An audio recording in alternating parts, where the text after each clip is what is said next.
Egypt was the first country to make a historic peace treaty with Israel in 1979, but it's known here as a cold peace.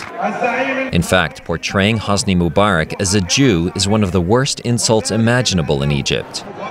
But most of these young protesters are focused on other matters. We have no problem with America. And with Israel, I don't know what he's going to end up, but if he has no problem with the foreigners, he has a very big problem with the Egyptian people. This is more than enough. The political opposition has also been more inward-looking. Some of their leaders recently met at the headquarters of the Al-Ghad party in downtown Cairo.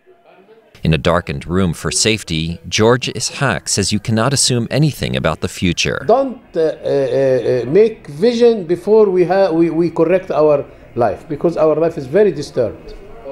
Ishaq says the fundamentalist Muslim Brotherhood might want a radical change in foreign policy, but he says the Egyptian people would not vote them into power. So where does the rest of the opposition stand on the peace treaty with Israel? There are no agreement to stay 30 years without a change.